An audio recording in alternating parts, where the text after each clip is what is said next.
the Johnson Wax Program with Fibber McGee and Molly.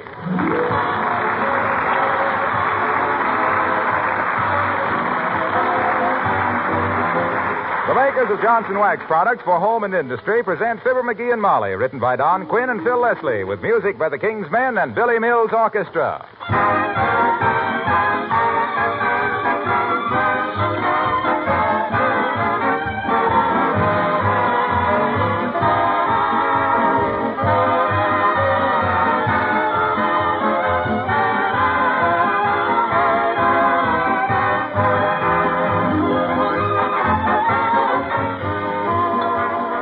You've noticed, I'm sure, how you develop a definitely friendly feeling for certain things you use or wear. Maybe it's a tweed coat that just seems right for you and you hate to give it up. Maybe it's a household appliance that makes your work easier. It might very well be Johnson's Glow Coat. Many women have written us letters of high praise for Glow Coat. They like it for three very good reasons. First, it saves them many hours of work all year long. There's no rubbing or buffing with Johnson's Glow Coat because it's self-polishing. You simply apply it to your linoleum or other floors and let it dry. Second, Glow Coat gives your linoleum a beautiful polish that's easy to maintain, and it keeps colors new-looking practically forever. And third, regular care with Glow Coat adds greatly to the life of your linoleum, new or old, because it protects the surface against wear, dirt, and moisture. For these three good reasons, Johnson's self-polishing Glow Coat has made real friends everywhere.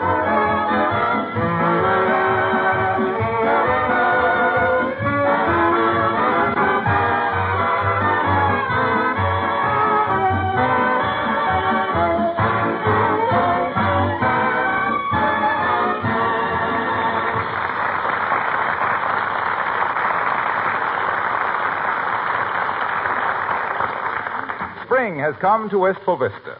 The birds are building new nests with a sneer at the OPA. Happy neighbors are planting new crops of tomatoes and lumbago in their victory gardens.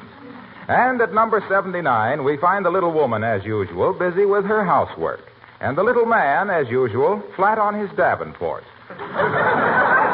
As we meet Fibber McGee and Molly.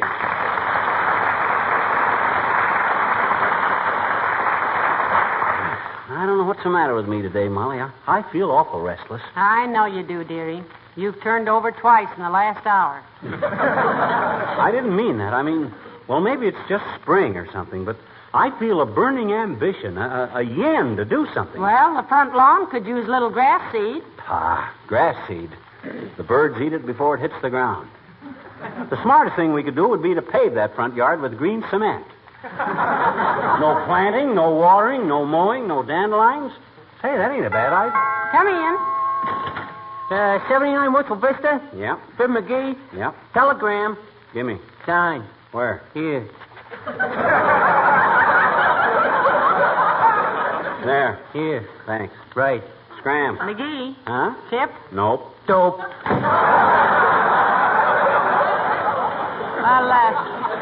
I do think you might have slipped the lad a quarter, dearie. I didn't want to undermine the kid's character.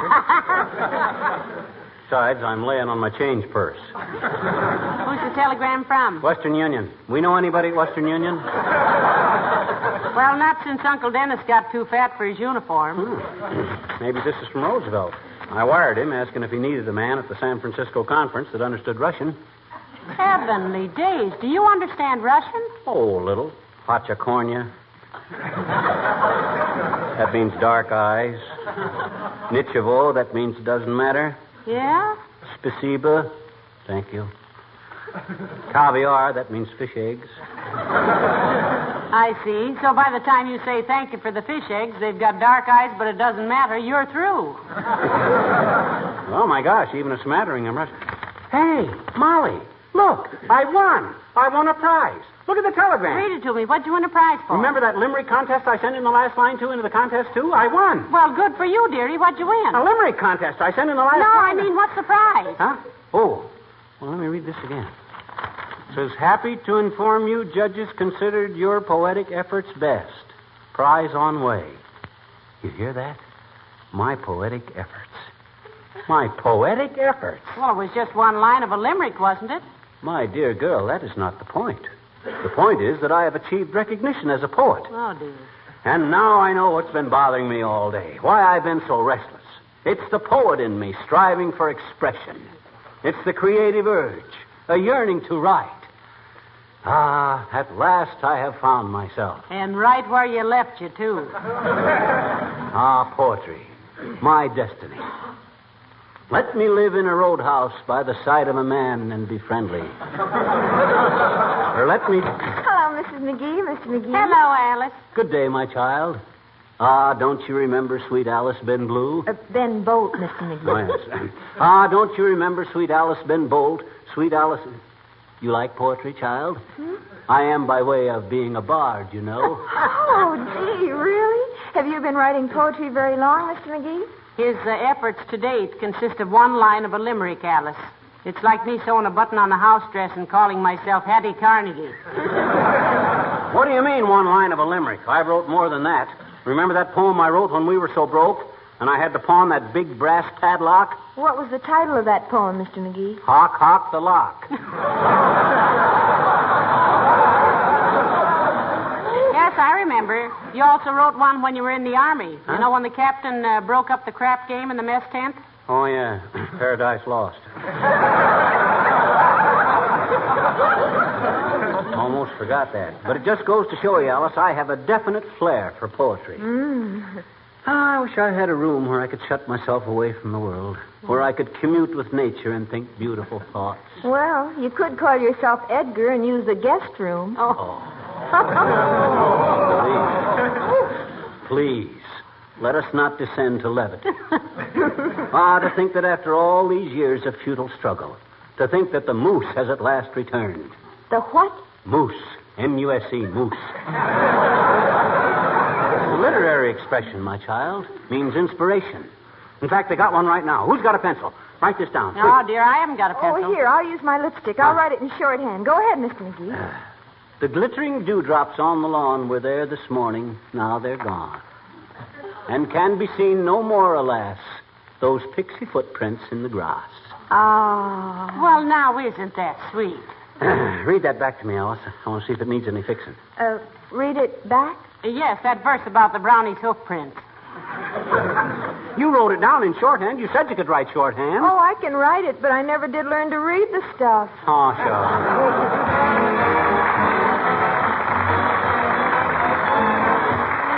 Billy Mills and the orchestra and La Golondrina.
Hey, Molly. Yes? Remember I told you this morning to remind me to get a haircut? Yes? Oh, forget it. I'm going to let it get long. What? Whoever saw a poet with a crew haircut? Gee, I might even grow a beard. Longfellow had a beard. So did Whitman. I'm talking about poets. Candy makers don't wear beards. Ain't sanitary. No, I meant Walt Whitman. Oh, yeah. Anyway, you won't have to wait long, dearie. Your hair is long enough now to write short poetry. It's so self-satisfying to know that one is doing what nature has equipped one to do. To feel the thrill of creation when one dashes off a sonnet or a roundelay. I don't mind your roundelays. It's your laying around that gets me. Yeah, well, that's what's the matter with me. I have been suppressed. Did you ever have the feeling of being stifled, hemmed in, cooped up, unable to expand yourself? Yes. Yes, I have. But it goes away when I take my girdle off. You know, I think I shall contact one of the newspaper syndicates. It's time that my poetry was brought to the masses. Oh, dear. I should like to lift their drab lives out of the muck and mire and bring them into the bright sunlight of... Yeah, and there might be some dough in it, too. You might try your hand at writing greeting cards. Too commercial. I shall strive for higher things. Try skywriting. For instance, just now I had a passing thought, a gay bit of whimsy. Under the spreading maple tree, the village blacksmith stands. I've heard that one, McGee. You've heard it? How could you heard it? I haven't even written it yet. Well, it sounds mighty familiar. Oh, I don't see... Oh, maybe you're thinking of Under the Spreading Chestnut Tree. I am. This is Under the Spreading Maple Tree. Oh, different kind of a tree entirely. Mine goes, under the spreading maple tree, the village blacksmith lies. Nobody has a horse to shoe, so all he shoes is flies.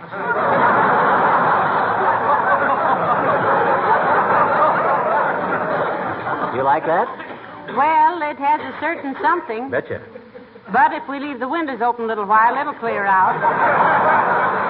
One thing I shall strive for in my work is a delicate sort of a... Come in. Well, heavenly days, it's Mrs. Carstairs. Do come in, Mrs. Carstairs. How do you do, Mrs. McGee? Good day, Mr. McGee. Good day, Mrs. Carstairs. I trust you are well. But how else could one be on such a glorious spring day? With the tender leafy buds bursting into life and the heavens resounding to the lyrical sweetness of songbirds. The lyrical sweetness of what, McGee? Songbirds. Poets don't say birds. They say beards. You remember the bit of verse that goes, a little beardy in a tree sang as he twinkled his eye at me? As a poet, you are no Omar Khayyam. In fact, you're laying more eggs than I am. Do I understand, Mrs. McGee, that your husband is a poet? Oh, yes, indeed, Mrs. Carstairs. Oh, how splendid. We Carstairs, you know, are direct lineal descendants of Alfred Lord Tennyson. Ah, yes. Excellent chap, Alfred. Some of his work was mildly successful, I believe. I, on the other hand, trace my family back to Edgar Allan Poe. Sort of a Poe relation, you might say. You care for poetry, Mrs. Carstairs? I simply adore it, Mr. McGee. I think my favorite bit of verse is that which I am sure you know. My heart is a lonely hunter, hunting a lonely hill. Hunting and hunting and hunting for a place to build a still. Known that one for years, Carsty. Really, Mr. McGee, you're quite talented. Would you consent someday to address our local chapter of the Granddaughters of the Puritans? It would be such a surprise to the ladies. Indeed it would. Frankly, Mrs. Carstairs, I feel that the world is not yet ready for my work. My poetry consists of such delicate fantasy that it can only be comprehended by scholars. You understand, I hope? Oh, quite. But what I came in for, Mrs. McGee, was to renew my suggestion that you join our chapter. We do have such fun. Well, I'll think it over, Mrs. Carstairs, thank you. What do the granddaughters of the Puritans do at their meetings? Oh, we serve tea and make resolutions and pass motions and do what we can for real Americanism, such as prohibiting the flag from being displayed in front of shops which cater to the lower classes. Now, here is an application blank for you. Do think it over. Thank you. Good day, Mrs. Carstairs. And remember what Fragillaud said in his last letter to Janetome. Each in his own way must strive to denecrem the infinite of Crevamorne, that wave by wave the very damper of Sanatroy must in the end have sway. How lovely. I hope I can remember it. Good day. Oh, boy. Is she a fool? How can you say that, McGee? She was quite impressed by your poetry. Well, don't that prove it? had the sense of a jaybird, she'd know I was a phony. You going to join them granddaughters? Well, I don't know. Might do me good to get out of an apron and into a fox fur for a few afternoons. My goodness. Hi, folks. Oh, hello, Mr. Wilcox. Ah, my boy, come in, come in.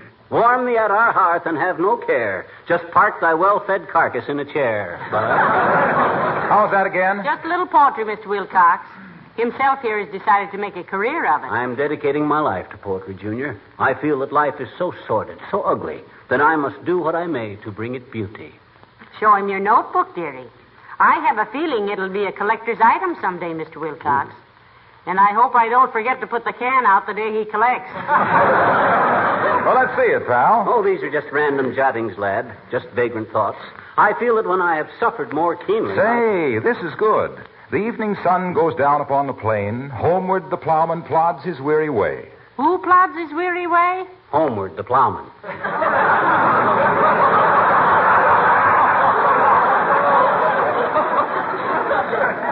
I thought Homeward was rather a quaint name for a plowman. Well, look, why don't you finish it? Like this, maybe. The evening sun goes down upon the plain. Homeward the plowman plods his weary way. Yeah. His furniture brightly gleams in every grain. He Johnson waxes everything each day. Isn't that cute, McGee? My gosh, Junior, can't you realize that true poetry is... Hey, I like this one, too. The one that starts out, listen, my children, and you shall hear how housewives far and housewives near. Hey, that ain't the way I wrote that. You're twisting it. Learned of the beautiful, wondrous facts and the joys of using Johnson's wax. Plagiarism. Johnson's on picture frames and doors, on tables and chairs and sills and floors, on luggage and banisters, boxes and knobs, and 1,000 other useful jobs. Now, just a darn minute, Waxy. You can't twist... Johnson's wax is a wonderful thing to make a housewife laugh and sing. Yeah. Makes drudgery just a hollow sham. But McGee's getting sore. I'd better scram.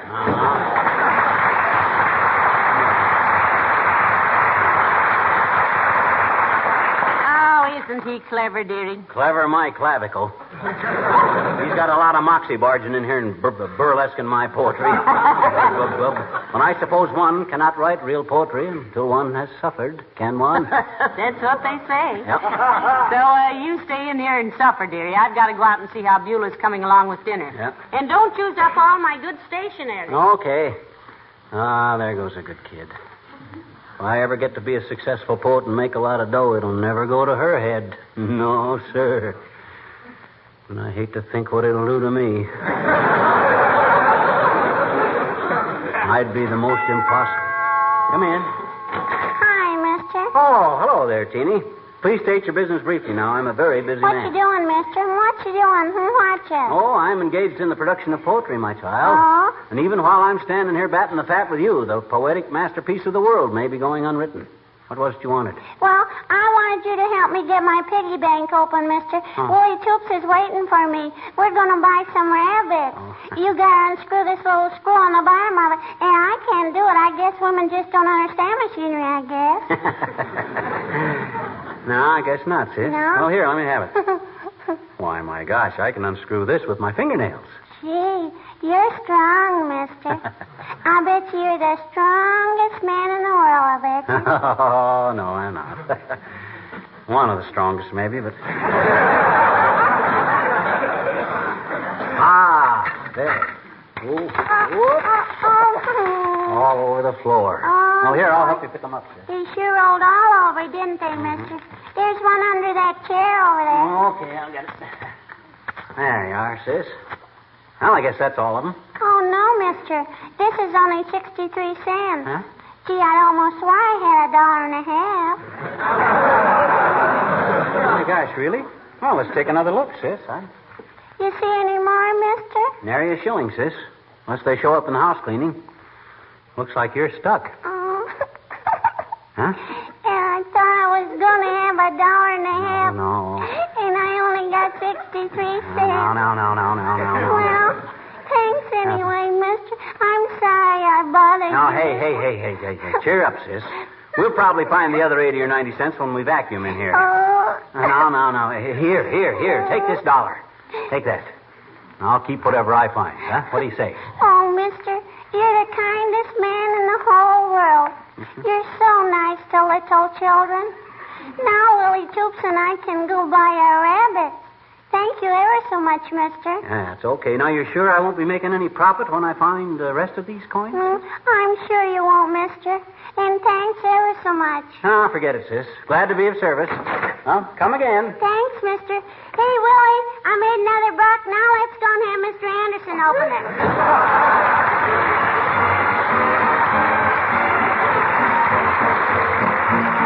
The King's Men sing Walk a Little, Talk a Little. Get that moonlight, perfect June night. Just a night for love, and here's how you find it. Walk a little, talk a little, then you stop to steal a little kiss or two. Walk a little, talk a little, then you stop to say a little I love you. And you stroll along, hum a little song, and your heart will be in tune. Pick your favorite place for a quick embrace, then once more you walk a little, talk a little, then you stop to look into each other's eyes. You can help romance a little if you take a chance a little with those sighs. When you start, get your own sweetheart, and here is all you do. Just walk a little bit, talk a little bit, then hug a little bit, kiss a little bit, then watch your dreams come true.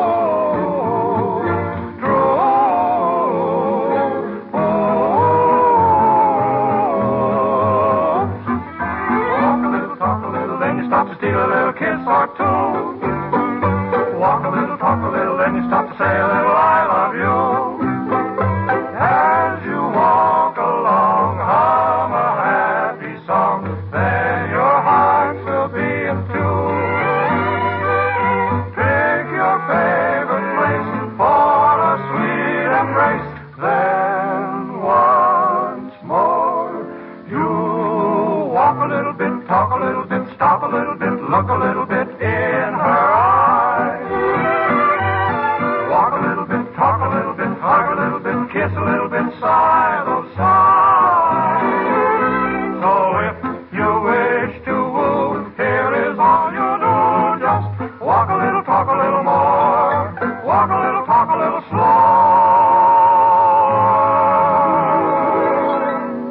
All your dreams come true.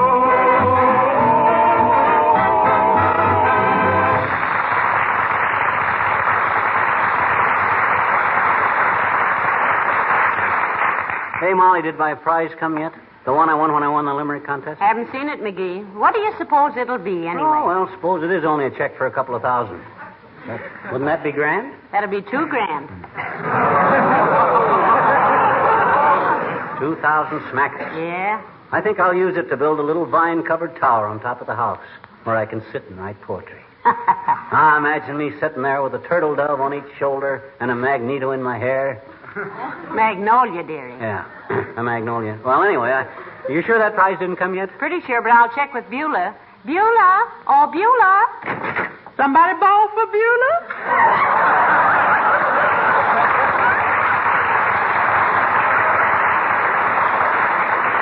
Hey, Beulah, did a package or a special delivery letter come from me today? No, sir. From which field of operations was you anticipating to communicate? Well, he won a prize in a poetry contest, Beulah, and we're all agog to know what it is. Excuse me, ma'am, but before you get all agog, maybe you better be sure it ain't all a gag. Well, this is no joke, Beulah. I won the contest legitimate.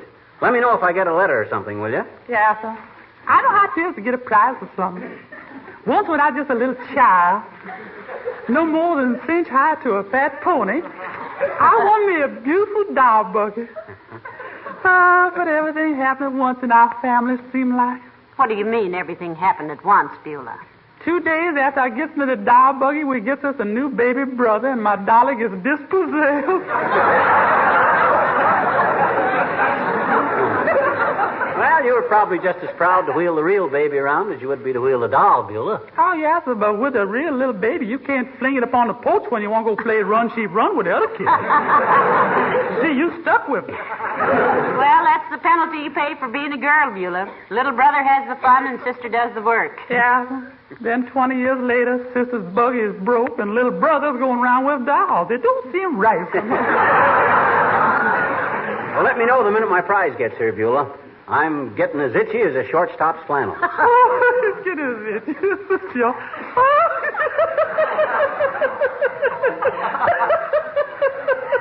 I love that man.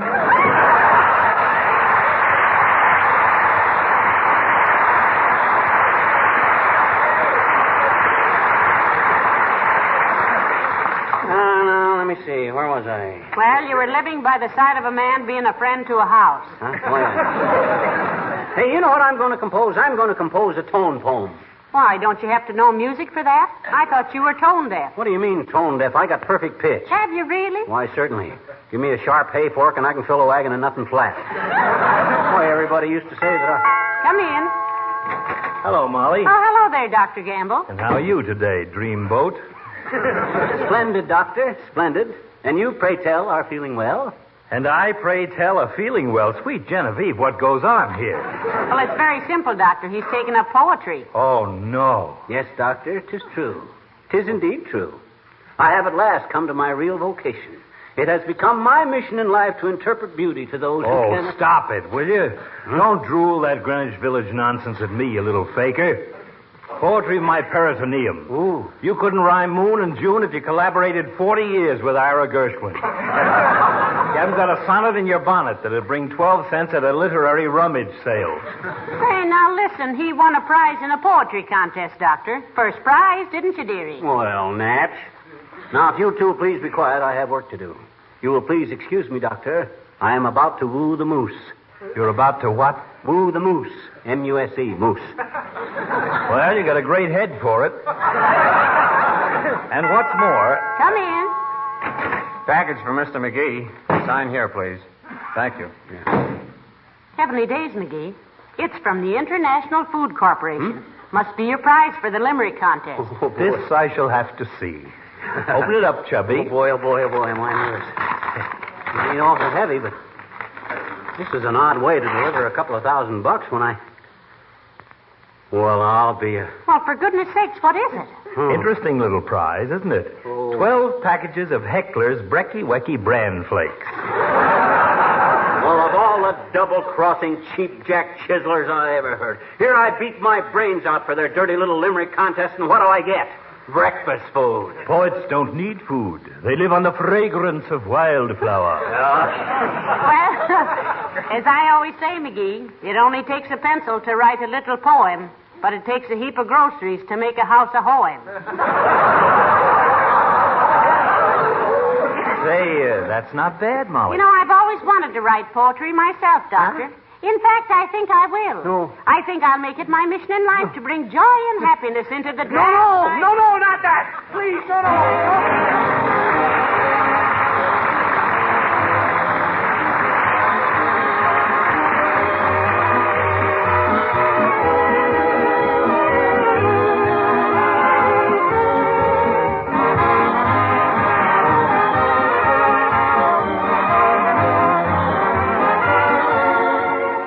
This April, month of showers, puts a little extra strain on your housekeeping duties, doesn't it? Wet feet and rubbers are apt to track up your floors, and rain may come in an open window. But that's when you really appreciate the faithful service of Johnson's Wax, standing guard over the beauty and finish of your floors and your windowsills. The wax forms a protective shield, not only against moisture, but against dirt and wear, too. It makes your housework easier all year, adds to the beauty of your entire home. Floors, furniture, and woodwork that are regularly Johnson waxed take on greater beauty with each application. And there are more than 100 extra uses for Johnson's wax throughout your home. For leather goods like shoes and luggage, for accessories and picture frames and lampshades, for metal and enameled surfaces like your refrigerator.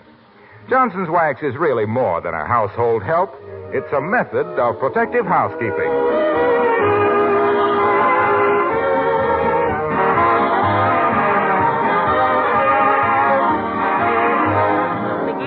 Have you given up poetry for good? I'll say I have. I'm through.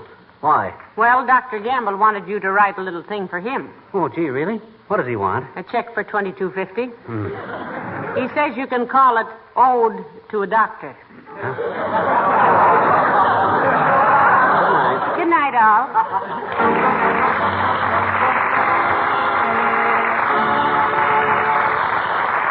This is Harlow Wilcox, speaking for the makers of Johnson Wax Finishes for Home and Industry, inviting you all to be with us again next Tuesday night. Good night. This is the National Broadcasting Company.